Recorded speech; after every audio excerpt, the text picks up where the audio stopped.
Assalamualaikum warahmatullahi wabarakatuh. Perkenalkan, saya Safira Julia, mahasiswa Ilmu Hubungan Internasional Universitas Andalas.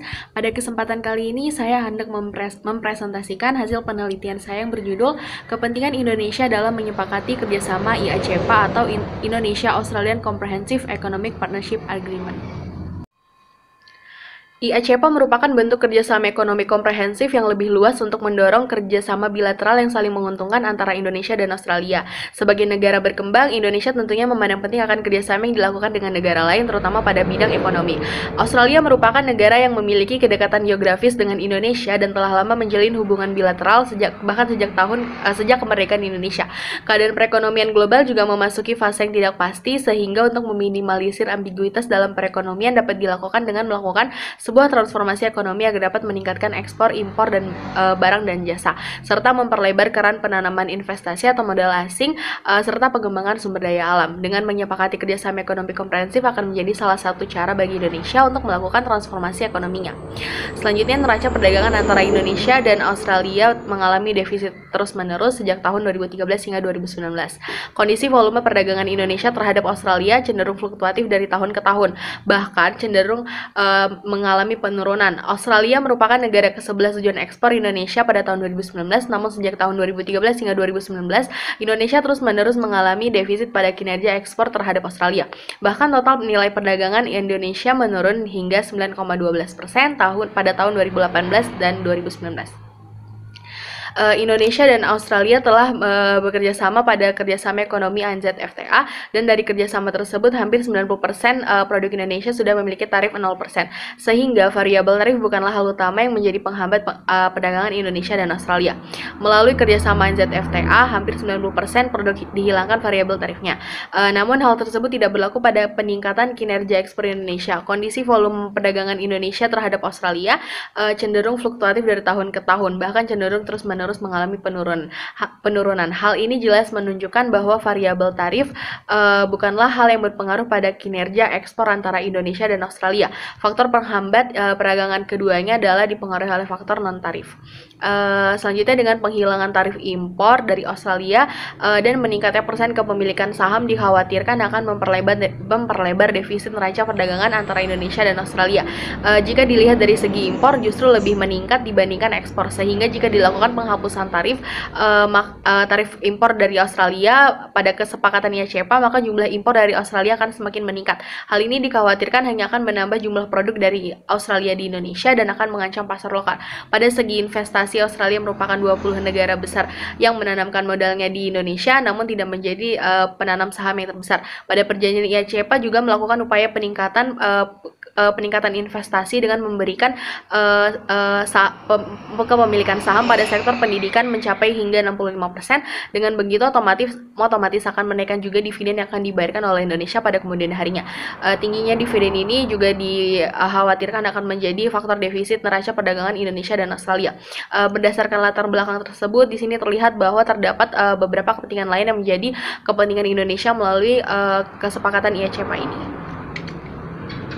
Kemudian untuk pertanyaan penelitian yang akan dijawab pada penelitian ini adalah mengapa Indonesia menyepakati kerjasama IACPA.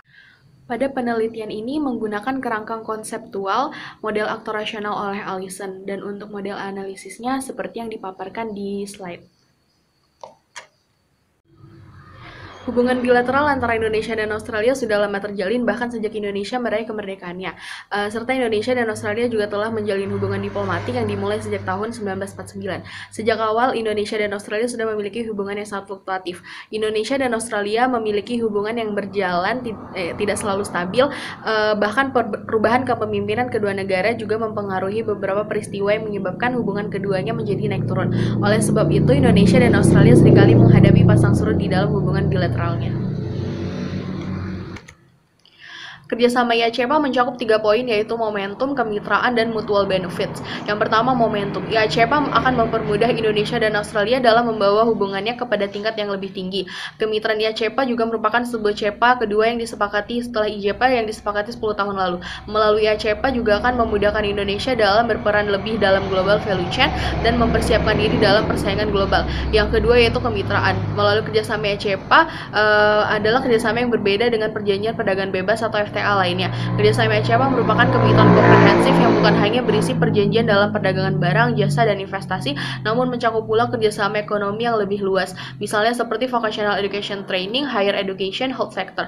Kerjasama IACPA juga diharapkan akan dapat membentuk economic powerhouse di kawasan dengan kolaborasi kekuatan ekonomi Indonesia dan Australia.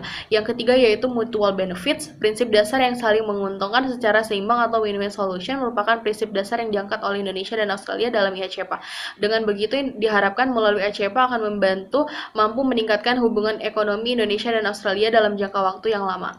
Secara umum melalui IACPA tentunya terdapat beberapa manfaat yang dirasakan oleh Indonesia, seperti yang pertama, akses pasar luas serta meningkatnya daya saing khususnya produk pertanian, perikanan, industri, dan kehutanan. Yang kedua, meningkatkan akses pasar dan daya saing tenaga kerja Indonesia melalui fasilitas yang didapatkan oleh Indonesia dalam upaya peningkatan kualitas tenaga kerja berstandar internasional. Yang ketiga, meningkatkan investasi Indonesia Australia melalui kemudahan investasi yang akan didapatkan dari investor asal Australia terhadap Indonesia. Yang terakhir, peningkatan kerjasama secara luas untuk mengoptimalkan pemanfaatan IACPA. Untuk goals and objektif pada kepentingan Indonesia dalam menyepakati IACPA, yang pertama untuk meningkatkan kerjasama secara komprehensif antara Indonesia dan Australia. Yang kedua untuk mempersiapkan diri Indonesia pada persaingan ekonomi di lingkup global. Yang terakhir sebagai upaya perbaikan hubungan bilateral antara Indonesia dan Australia. Jika dilihat dari segi benefit, Indonesia akan memperkuat hubungan bilateral dengan Australia. Selanjutnya, peluang besar untuk bersaing di pasar Australia. Selanjutnya, meningkatkan integrasi Indonesia ke dalam global value chain. Selanjutnya, meningkatkan penanaman modal asing di Indonesia, pengembangan SDM dan memodernisasi perekonomian nasional, serta yang terakhir mendapat dukungan politik dari Australia. Untuk cost-nya, yang pertama berisiko meningkatkan impor ketimbang ekspor, yang kedua dominasi barang dan jasa dari Australia, yang ketiga akan menghambat swasembada peternakan sapi Indonesia dan investasi yang berisiko untuk merugikan Indonesia. Melalui kerjasama IACPA ini akan memudahkan Indonesia dalam memaksimalkan komoditi unggulnya untuk mengisi kebutuhan pasar komoditi migas di kawasan Asia Pasifik. Selain itu, dengan melakukan kesepakatan kerjasama IACPA dengan Australia juga diharapkan akan membantu Indonesia dalam membangun perekonomian serta mempersiapkan diri dalam menghadapi persaingan global. Namun Indonesia tentunya harus lebih berhati-hati dan menyusun strategi yang tepat dalam memanfaatkan IACPA dengan Australia ini agar dapat memaksimalkan hasilnya, karena terdapat beberapa poin yang berpotensi untuk memberikan resiko yang buruk bagi Indonesia apabila pemerintah tidak segera mengambil langkah dan strategi yang tepat dalam mengatasinya. Untuk mencapai tujuan nasional Indonesia dalam kerjasama IACPA, tentunya masih terdapat tugas ekstra bagi pemerintah dan juga kerjasama dengan masyarakat agar dapat memaksimalkan pemanfaatan kerjasama IACPA dengan Australia. Untuk kepentingan Indonesia dalam IACPA, yang pertama yaitu memperkuat hubungan bilateral dengan Australia. Dengan menandatangani kerjasama IACPA, maka akan meningkatkan frekuensi interaksi antara Indonesia dan Australia. Dengan meningkatnya intensitas kerjasama di bidang ekonomi, akan memperkuat pula hubungan bilateral Indonesia dan Australia. Dengan menggandeng 3 key points yaitu momentum, melalui IACPA akan membawa hubungan Indonesia dan Australia ke tingkat level yang lebih tinggi dan berkontribusi dalam global value chain. Kedua, yaitu kemitraan. IACPA bukanlah free trade agreement biasa, melainkan sebuah kemitraan komprehensif yang lebih luas. Dan yang terakhir, yakni mutual benefit. Sebagai prinsip dasar, IACPA akan saling menguntungkan kedua belah pihak. Seiring dengan penandatanganannya kerjasama IACPA, Indonesia dan Australia juga sepakat dengan menjalin kerjasama di berbagai bidang dan menyambut baik untuk meningkatkan hubungan menjadi comprehensive strategic partnership. Yang kedua, yaitu memberi peluang besar untuk Indonesia bersaing di pasar Australia. Saat ini Indonesia juga sedang berupaya dalam membangun perekonomian Indonesia dengan melakukan pembangunan seperti MRT, LRT, dan jalan tol di Pulau Sumatera dan Jawa, serta infrastruktur lainnya yang dilakukan oleh Presiden Jokowi untuk mempersiapkan Indonesia dalam bersaing di masa mendatang. Pembangunan secara masif ini dilakukan Indonesia untuk melakukan sebagai upaya pertumbuhan ekonomi. dengan pembangunan infrastruktur yang lebih baik dan merata merupakan salah satu upaya Presiden Jokowi dalam meratakan perekonomian Indonesia sehingga akan menarik bagi investor asing untuk berinvestasi di Indonesia. Kebijakan Indonesia dalam menyepakati kerjasama IACP dengan Australia menjadi salah satu upaya dalam meningkatkan pertumbuhan ekonominya dengan mempersiapkan diri untuk bersaing di ranah internasional serta bersaing di pasar Australia serta menarik investor asing asal Australia untuk berinvestasi di Indonesia. Yang ketiga, meningkatkan integrasi Indonesia ke dalam global value chain. Pada masa pemerintahan Presiden Jokowi, kebijakan Indonesia cenderung kepada hal ekonomi. Bahkan pada tahun 2016, diplomasi ekonomi menjadi salah satu pilar utama yang mendorong pertumbuhan perekonomian Indonesia.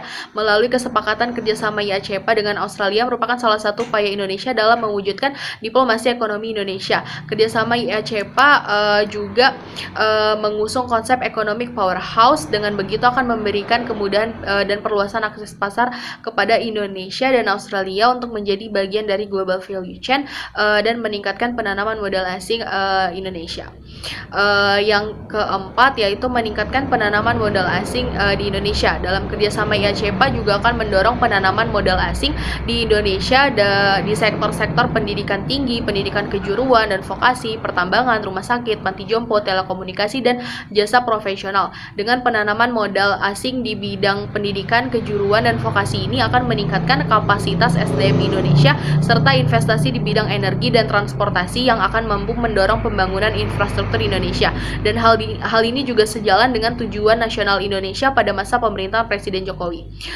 Yang kelima yaitu pengembangan SDM dan memodernisasi perekonomian nasional. Melalui kerjasama IACP ini juga akan menyinggung mengenai pengembangan SDM dalam rangka meningkatkan kapasitas serta menunjang modernisasi perekonomian Indonesia dan meningkatkan ekspor jasa Indonesia ke luar negeri. Program yang ditawarkan melalui kerjasama IACP yaitu peningkatan kuota work and holiday visa sebesar 4.100 sampai 5.000 setiap tahunnya, program pertukaran tenaga kerja, pelatihan tenaga pendidik kejuruan, fasilitas bagi insinyur Indonesia dalam mendapat pengakuan standar profesi Australia, alokasi visa training sebesar 200 setiap tahunnya dan meningkatkan standar profesional di bidang kesehatan. Dan yang terakhir yaitu mendapat dukungan politik dari Australia.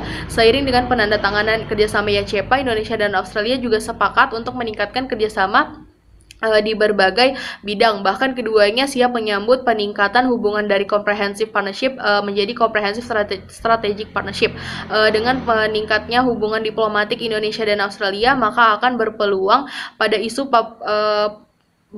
pada dukungan politik yang akan diberikan Australia terhadap Indonesia. Seperti halnya pada isu Papua Barat yang merupakan isu separatisme yang telah lama terjadi di Indonesia karena kurang meratanya pembangunan Indonesia. Australia juga membantu dalam hal menurunkan kemiskinan di Papua Barat dengan meningkatkan kesehatan, pendidikan, dan infrastruktur. Kesimpulan dari penelitian ini, kebijakan Indonesia dalam menyepakati IACP dengan Australia merupakan kebijakan yang rasional dengan mempertimbangkan cost and benefit yang akan didapatkan oleh Indonesia itu sendiri. Sehingga keuntungan yang akan didapatkan Indonesia terlihat lebih besar dibandingkan kerugian yang akan ditanggung jika Indonesia menyepakati IACP. Dengan menyepakati IACP dengan Australia ini juga akan membantu Indonesia dalam mencapai kepentingan nasionalnya. Namun di sisi lain juga terdapat kerugian yang akan Indonesia rasakan, khususnya dampak yang dirasakan pada sektor impor. Selain itu, Indonesia juga harus mempersiapkan strategi yang lebih tepat agar dapat memaksimalkan pemanfaatan IACP tersebut. Pada akhir penelitian ini terdapat beberapa saran yang dapat saya berikan. Yang pertama yaitu kepada pemerintah Indonesia agar dapat mampu mengimbangi produk yang diimpor dari Australia sehingga tidak terjadinya pelimpahan produk Australia di pasar Indonesia dan juga tidak mengancam pasar lokal. Yang kedua, pemerintah Indonesia dapat memaksimalkan kembali strategi dalam memanfaatkan kerjasama IACP sehingga akan mendapatkan hasil yang lebih maksimal dengan lebih memperhatikan serta meningkatkan lagi kualitas produk dan juga SDM agar dapat meningkatkan kinerja ekspor Indonesia terhadap Australia untuk mengurangi defisit neraca perdagangan yang terus-menerus terjadi sejak tahun 2013. Yang terakhir, pemerintah Indonesia dapat memperhatikan kembali FDI dengan bijak agar tidak merugikan Indonesia pada akhirnya.